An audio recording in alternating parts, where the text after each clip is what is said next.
Po podatkih Združenih narodov skoraj 200 milijonov ljudi na svetu vsaj enkrat na leto zlorablja prepovedane droge. Kokain, marihuano, halucinogeni ali opijati. Od teh jih je 25 milijonov zasvojenih s drogami.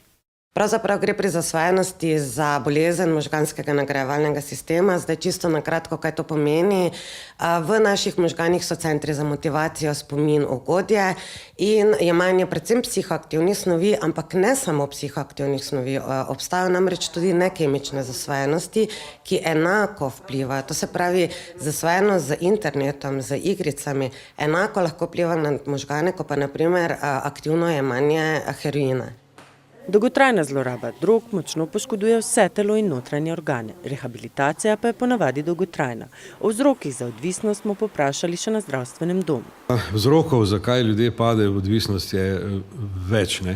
Eno je neka sistemska teorija, recimo v tem smislu, da so to ljudje, ki izpadejo iz sistema v času odraščanja. To pomeni v bistvu neprilagojeno vedenje v mladosti, begavčki od doma, zlorabljati začnejo alkohol, tudi druge substance.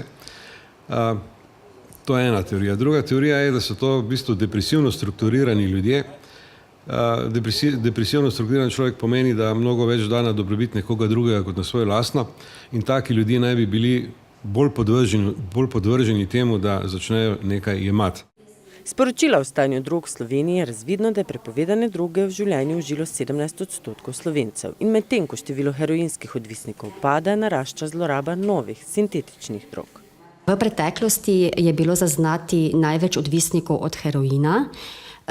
Zadnja leta oziroma že nekaj let pa je opazen trend, da je to vrstnih odvisnikov zelo malo.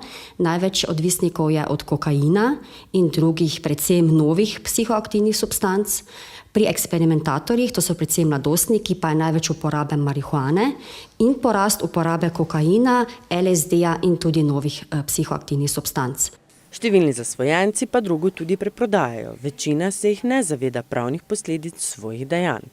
Ne smemo pozabiti, da gre tukaj za stik s kriminalom. Vsaka prodaja droge je po našem slovenskem zakoniku, tudi mednarodnem, je kaznivo dejanje in mladi hodijo dejansko po robu.